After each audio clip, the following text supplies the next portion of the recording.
بالله السميع العليم من الشيطان الرجيم من همزه ونفخه ونفثه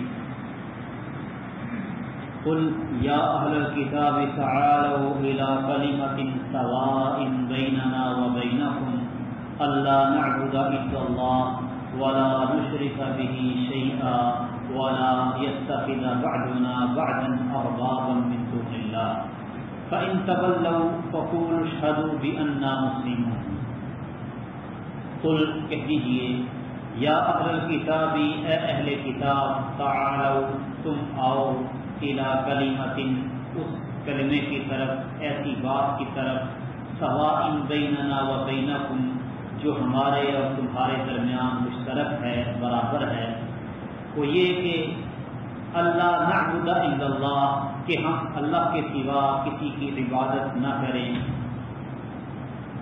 ولا نشرک بہ شیئا اور اس کے ساتھ کسی چیز کو شریک نہ کریں ولا یتخذ بعضنا بعضا اربابا من دون اللہ اور ہم میں سے کوئی کسی کو اللہ کے سوا رب نہ بنائے فإن تولوا پھر اگر وہ روگردانی کریں پھر جائیں فقولوا تو تم کہو اشہدوا گواہ ہو جاؤ گواہ رہو بأننا مسلمون کہ بے شک ہم مسلمان ہیں فرما بردار ہیں۔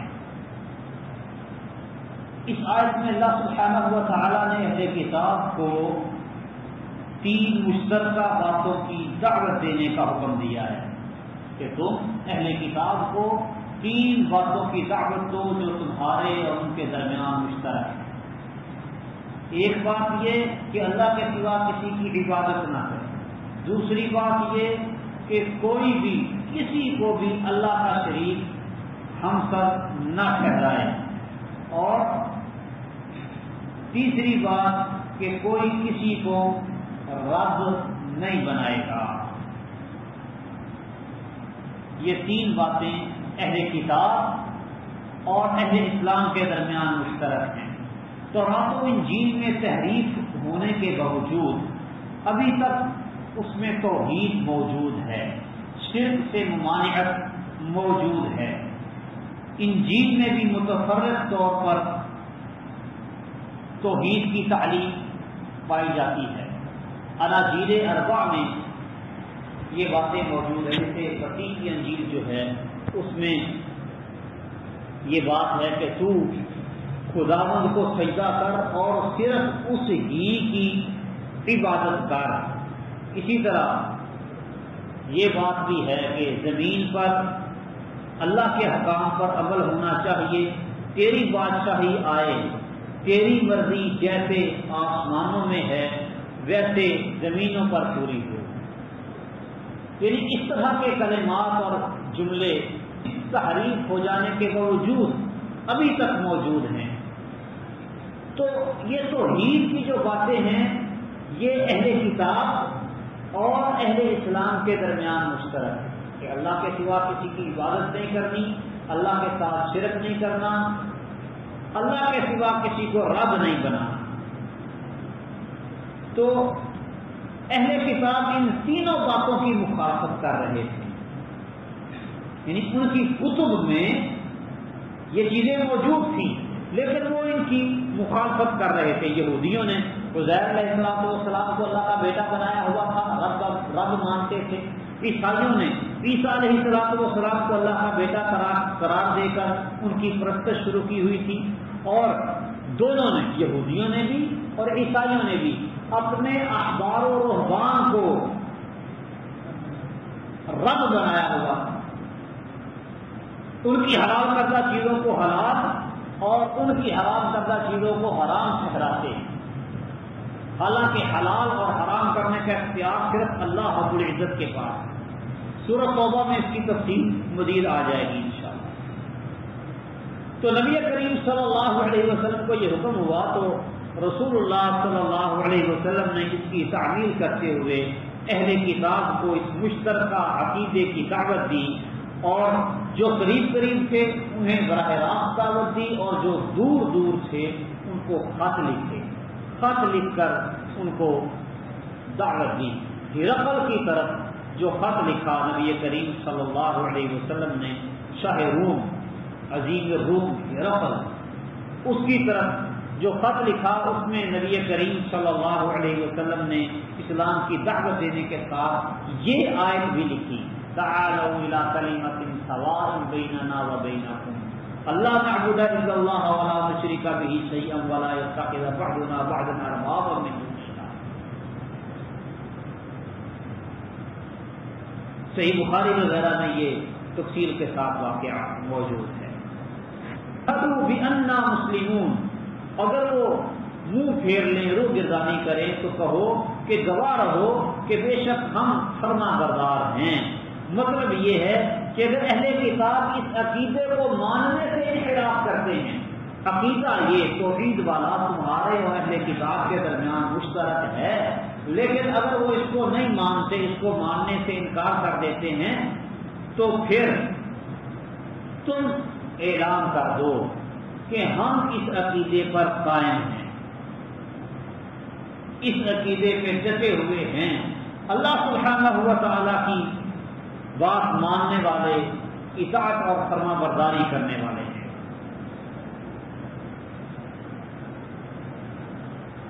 اس میں متنبع کیا ہے کہ اہل کتاب اس عقیدے سے منحرف ہو چکے ہیں، کتابی عقیدہ تو ان کا یہی ہے، لیکن عملی میں عملاً وہ اس سے منحرف ہو چکے ہیں، کیونکہ انہوں نے عزیر اور عیسیٰ علیہ السلام کو اللہ کے بیٹے قرار دیا تھا، اور اپنے انبیاء اور صالحین کی قبروں کو انہوں نے سجدہ گاہ بنایا ہوا تھا۔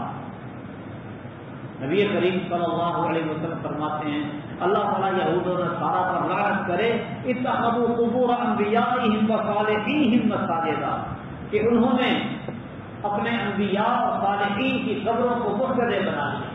بعض روایتوں میں لفظ صرف اتنے آتے ہیں اتخذوا قبور انبیائہم مساجدا، انہوں نے انبیاء کی قبروں کو مسجدیں بنا لیا تھا، لفظ صالحین کے بعض روایتوں میں نہیں آتے۔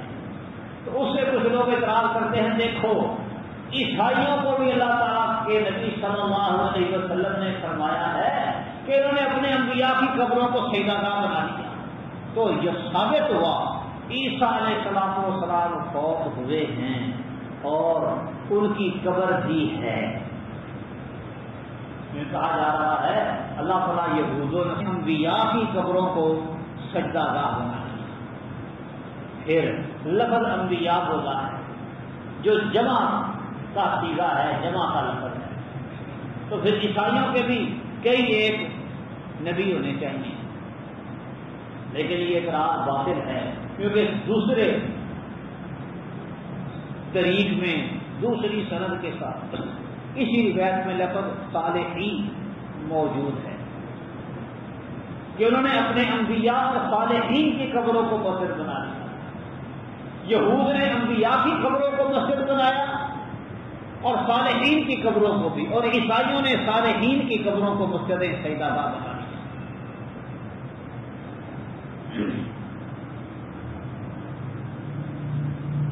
یا اہل الکتاب لم تحاجون فی ابراہیم وما انزلت التوراۃ والانجیل الا من بعدہ افلا تعقلون، اے اہل کتاب تم کیوں جھگڑا کرتے ہو ابراہیم علیہ السلام کے بارے میں، وما انزلت التوراۃ والانجیل الا من بعدہ، حالانکہ تورات اور انجیل تو آپ کے بعد ہی نازل ہوئی ہیں، افلا تعقلون، کیا پھر تم عقل نہیں رکھتے؟ یہودی ابراہیم علیہ السلام کے یہودی ہونے کے دعوے دار تھے، یہودی کہتے تھے ابراہیم علیہ السلام یہودی ہیں، عیسائی کہتے تھے ابراہیم علیہ السلام عیسائی ہیں، یہ ان کا آپس میں جھگڑا تھا۔ تو اللہ سبحانہ و تعالیٰ نے فرمایا یہ تو ایسی بات ہے جو واضح طور پر غلط ہے، کیونکہ ابراہیم علیہ السلام کا زمانہ نہ موسیٰ نے پایا ہے نہ عیسیٰ نے پایا اللہ علیہ اجمعین۔ ابراہیم علیہ السلام تو موسیٰ اور عیسیٰ علیہ السلام کی پیدائش سے کئی سال پہلے فوت ہو چکے تھے، پھر وہ یہودی یا عیسائی کیسے بن گئے؟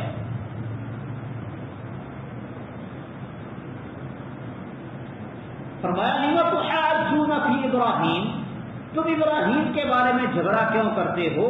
وما انزلت التوراۃ والانجیل الا من بعدہ، تورات اور انجیل تو ابراہیم علیہ السلام کے بعد میں نازل ہوئی ہیں۔ یہ بھلا کوئی عقل کی بات ہے؟ افلا تعقلون، کیا تم عقل نہیں رکھتے؟ یہ ایسی بات ہے جس پر عقل مند لوگ آپس میں جھگڑیں۔ یا تو تورات اور انجیل کے بعد ابراہیم علیہ السلام آئے ہوتے، پھر تو ایسا جھگڑا چلو بنتا بھی تھا۔ اب تورات اور انجیل ابراہیم علیہ السلام کے بعد ہیں، وفات کے بعد، پھر ابراہیم علیہ السلام کا تعلق تورات اور انجیل کے ساتھ کیسا ہو گیا؟ ہماری امت میں سے بھی بہت سے لوگ اسی طرح کرتے ہیں اور کہتے ہیں کہ فلاں صحابی ہمارے گروہ میں اور فلاں صحابی ہمارے گروہ میں تھے۔ ایک روایت ہے کہ دو صحابی پہلے کی ان کی ذمہ داری تھی، تقسیم ہو گیا وقت، آدھی رات ایک سوئے گا دوسرا پہرا دے گا، پھر باقی آدھی رات سونے والا پہرا دے گا، پہرا دینے والا سوئے گا۔ وہ پہرا دینے والا پہرا دے رہا تھا، اس نے سوچا فارغ بھی تو رہنا، چلو نوافل ہی پڑھ رہے ہیں۔ نفل پڑھنے لگے تو دشمنوں نے کوئی تیر چلائے، زخمی ہو گیا، خون بہنے لگا۔ انہوں نے اپنی نماز جاری رکھی۔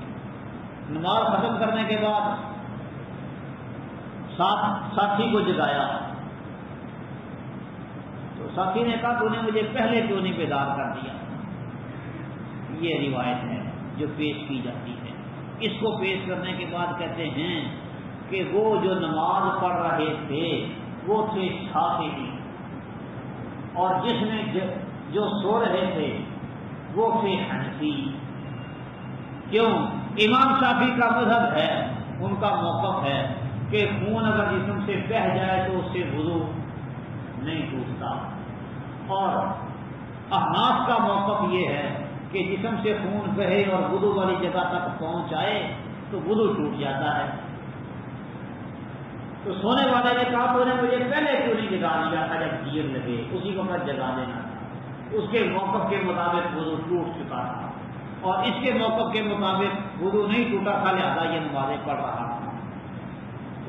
وہ شافعی اور وہ حنفی، ایسی عجیب عجیب قسم کی تعویلیں بڑی قسم کی کرتے ہیں جن کا کوئی تعلق ہی کوئی نہیں۔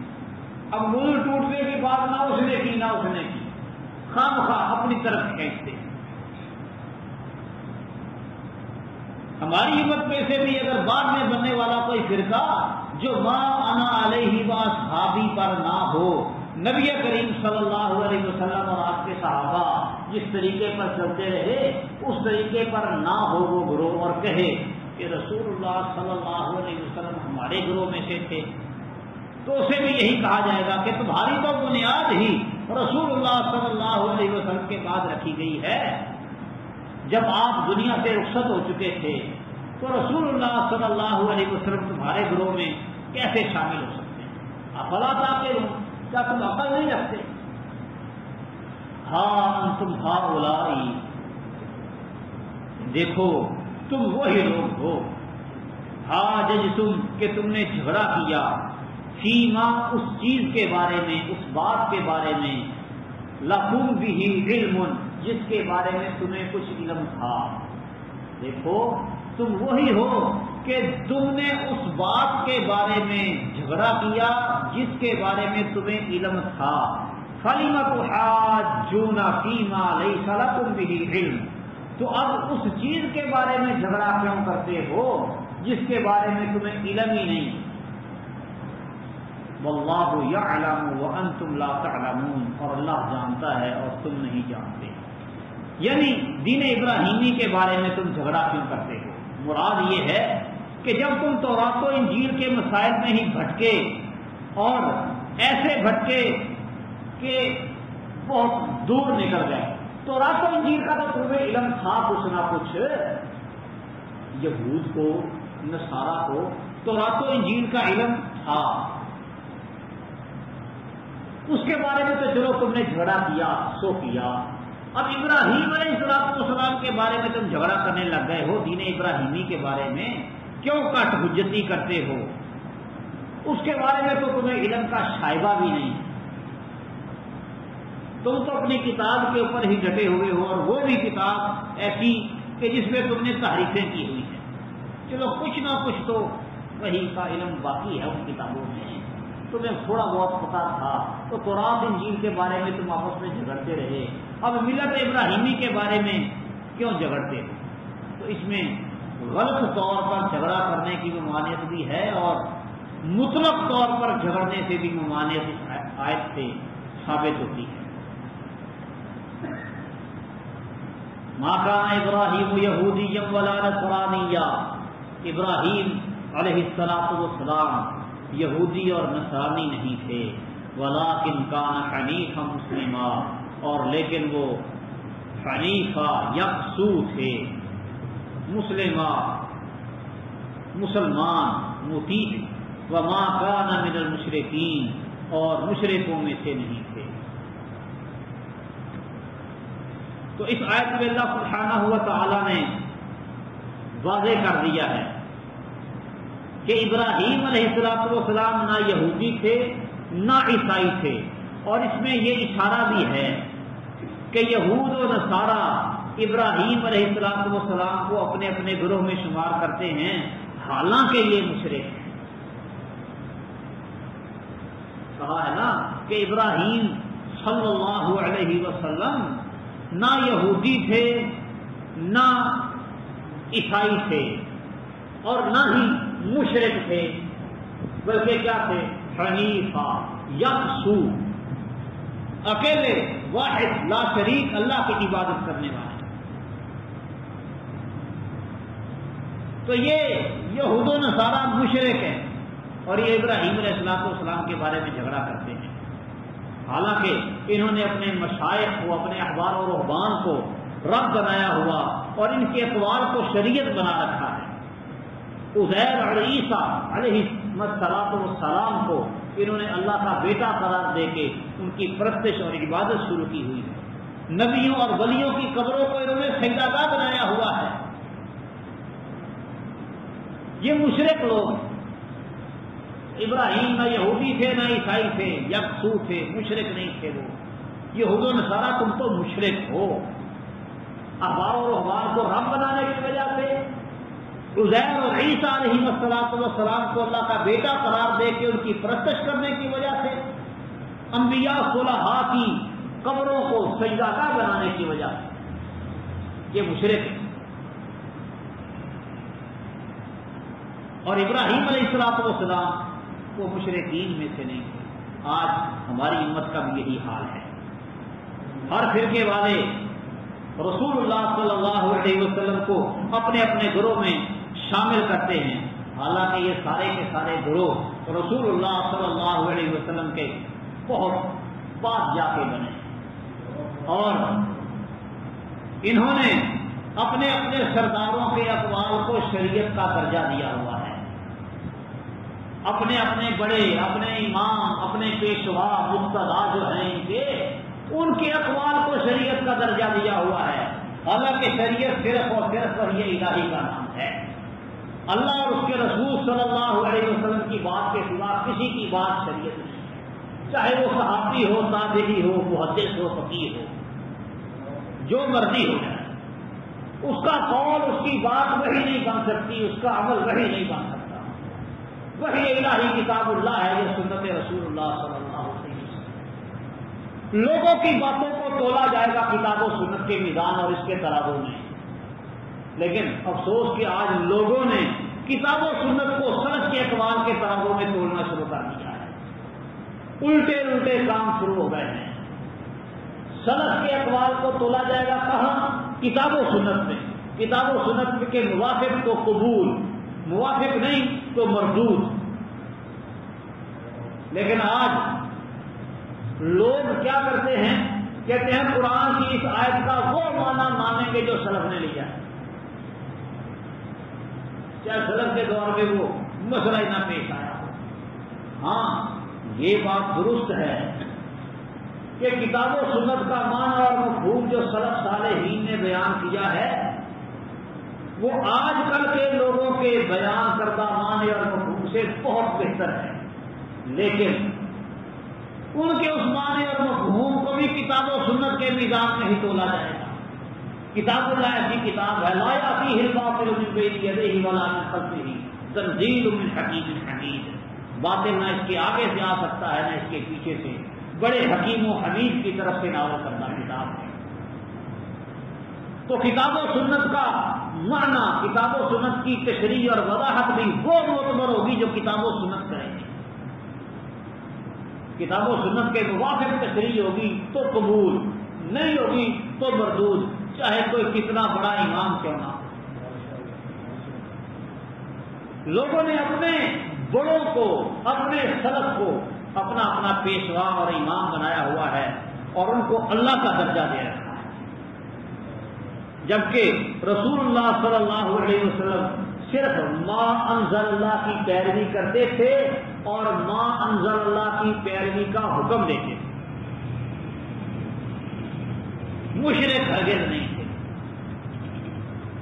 اتبعوا ما انزل الیکم من ربکم ولا تتبعوا من دونہ اولیاء قلیلا ما تذکرون، جو کچھ تمہاری طرف تمہارے رب کی طرف سے نازل کیا گیا ہے صرف اور صرف اس ہی کی پیروی کرو، اس کے علاوہ دیگر اولیاء کی پیروی نہ کرو۔ ساتھ ہی فرمایا ہے قلیلا ما تذکرون، تم بہت کم ہی نصیحت حاصل کرتے ہو۔ کرنے کا کام یہ ہے کہ وحی الہی کے علاوہ کسی کی پیروی نہ کرو، لیکن تم نے اپنے اپنے دلوں میں بت تراشے ہوئے ہیں اور ان کی پرستش کے پیچھے تم بھاگتے ہو۔ قلیلا ما تذکرون۔ ان اول الناس بابراہیم للذین اتبعوہ وہذا النبی والذین آمنوا واللہ ولی المؤمنین، یقیناً لوگوں میں سے ابراہیم علیہ السلام کے سب سے زیادہ قریب وہ لوگ ہیں جنہوں نے ان کی پیروی کی، وہذا النبی اور یہ نبی، والذین آمنوا اور وہ لوگ جو ایمان لے آئے، واللہ ولی المؤمنین اور اللہ تعالیٰ مؤمنوں کا دوست ہے۔ مطلب کہ تم اگر اس معنی میں ابراہیم کو یہودی یا نصرانی کہتے ہو کہ ان کی شریعت تمہاری شریعت سے ملتی جلتی ہے تو یہ بات وہاں ہے، اور یہ نبی محمد صلی اللہ علیہ وسلم اور ان پر ایمان لانے والے جو لوگ ہیں ان کی شریعت ابراہیم علیہ السلام کی شریعت سے زیادہ مشابہ ہے، لہذا یہ ابراہیم علیہ السلام کو اپنے گروہ میں شامل کرے تو بات بنتی ہے، تمہاری تو ان کے ساتھ کوئی میل ہی نہیں ہے۔ عبداللہ ابن مسعود رضی اللہ تعالیٰ عنہ کہتے ہیں کہ نبی کریم صلی اللہ علیہ وسلم نے فرمایا ان لکل نبی ولاۃ من النبیین، ہر نبی کے انبیاء میں سے کچھ دوست ہوتے ہیں، وان ولی ابی وخلیل ربی، میرا ولی اور دوست میرے باپ اور میرے رب کے خلیل یعنی ابراہیم علیہ السلام ہیں۔ پھر آپ نے یہی آیت تلاوت فرمائی ان اول الناس بابراہیم الذین اتبعوہ وہذا النبی والذین آمنوا واللہ ولی المؤمنین ودت طائفۃ من اہل الکتاب لو یضلونکم وما یضلون الا انفسهم وما یشعرون۔ اہل کتاب میں سے ایک گروہ یہ چاہتا ہے لو یضلونکم، کاش کہ وہ تم کو گمراہ کر دیں، وما یضلون الا انفسهم وما یشعرون، اور وہ اپنے آپ کو ہی گمراہ کرتے ہیں حالانکہ وہ شعور نہیں رکھتے، انہیں اس بات کا شعور بھی نہیں ہے۔ یا اہل الکتاب لما تکفرون بآیات اللہ، اے اہل کتاب تم اللہ تعالیٰ کی آیات کے ساتھ کفر کیوں کرتے ہو، وانتم تشہدون، حالانکہ تم ان کی سچائی کی گواہی بھی دیتے ہو۔ یا اہل الکتاب لما تلبسون الحق بالباطل وتکتمون الحق، اے اہل کتاب تم حق کو باطل کے ساتھ خلط بلط کیوں کرتے ہو؟